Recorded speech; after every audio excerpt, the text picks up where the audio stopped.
Time now to take a look through the morning papers. And joining me this morning, the broadcaster and writer Edward Adu, and also here in the studio, PR and crisis management expert Kevin Craig. Nice to see you both again. Kevin, let's just start with you this hour.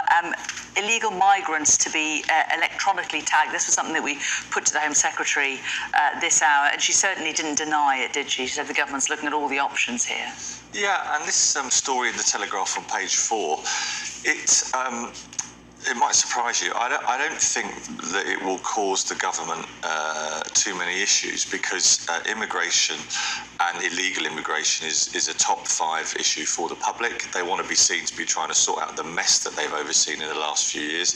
And we have in this piece some comments where they are accused by a representative of a refugee organisation of treating people inhumanely. But I think they're trying to be seen to do something about the fact that often folks go missing. Overall, the whole illegal migrant situation, they are perceived not to have a grip on. And this piece here, no wonder she hasn't denied it, because I think they'll look at that as an option. Edward, what do you think? Kevin says that it will play well with the public. Do you agree?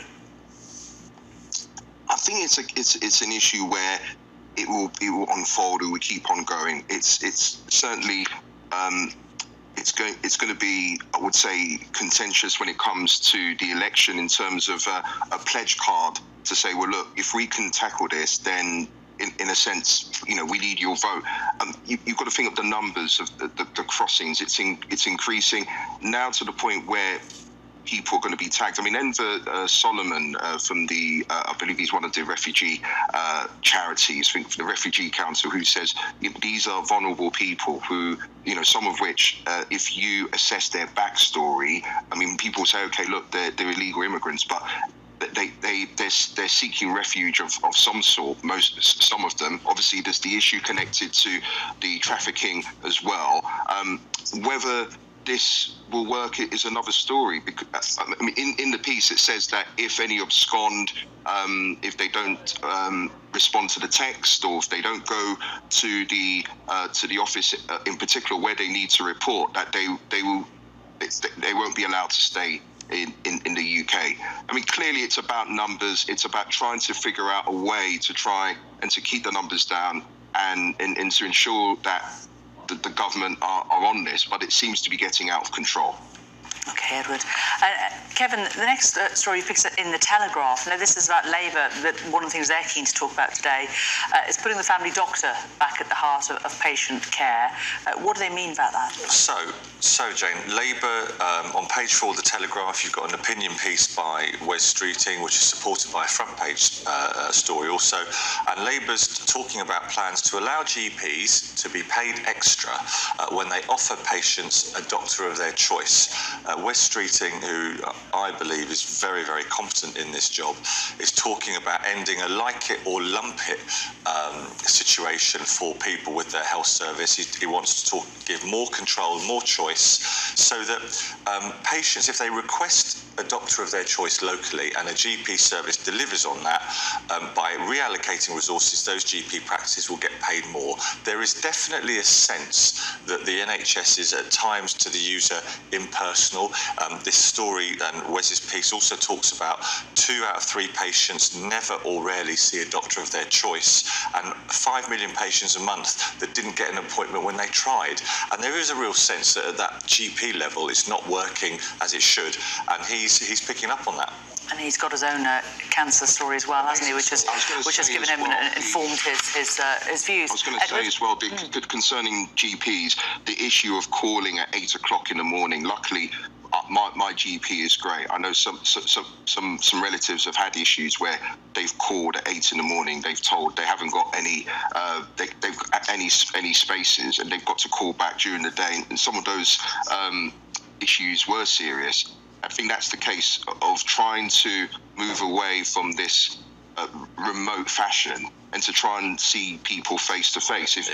I know some surgeries are moving away from not calling at 8 o'clock in the morning, and my GP practice are brilliant. I can walk in there and they provide the best service, but I'm not sure whether it was not so much an excuse, but because of the way the procedural policy was enforced during the pandemic, during the first bit of lockdown, and some surgeries just decided to follow suit and say, well, look, we just want to continue seeing patients remotely.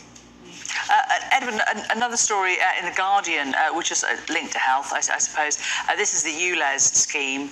The Prime Minister's ULEZ stance puts decades of progress on clean air at risk, according to Sadiq Khan, London Mayor. Of course, he's very keen to push this through, isn't he? Well, obviously, ULEZ, the expansion, it's going to happen on Tuesday. It's probably the most controversial in terms of dividing London, because a lot of people have said, well, you know, why should we pay £12.50 to drive to our local shop or to go and see a relative? And this is about cleaner air in London, and this is personally connected to me because my niece, who I never got the opportunity to meet, sadly passed away, and that was Ella Kissy Deborah, and she was the first person to have died from pollution on her death certificate. And her mum, Rosamond, my cousin, she's been campaigning and been liaising with Sadiq Khan to ensure that there is cleaner air in London. I'm not sure, Jane or Kevin, whether you've walked along the Marylebone Road, and if you've walked along the whole stretch of the Marylebone Road in London, I mean, clearly at some point you will cough. I mean, it's probably one of the most polluted roads in London.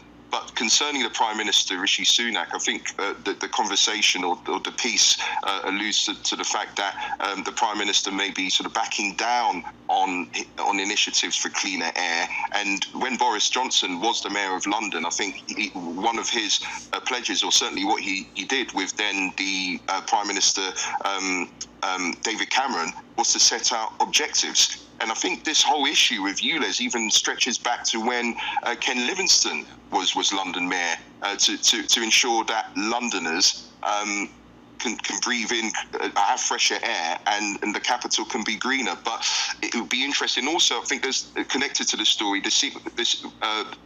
someone has found a loophole into ULEZ regarding payment and challenged it, and stated that on the actual boards, when they're driving into London, or when they see a board, that it doesn't state that you'll be liable for a penalty. And I think they've actually won this. So it'd be interesting to see what happens with this when it's implemented, and whether there will be other loopholes, and whether Londoners will actually accept the fact, and people driving into town, that look, this may be the future in order to have, or to breathe in, to have cleaner air in the capital. Can I just say one thing, Jane, as well, which is that basically politically, you know, it's a real disappointment to me that ULEZ is being weaponised by the Prime Minister to try and save his backside from further electoral defeat. Okay, we're going to have to leave that. We're nearly off air. Stay with Sky News Breakfast. Lots to come in the next hour. We'll give you more time to chant in the next hour on the papers.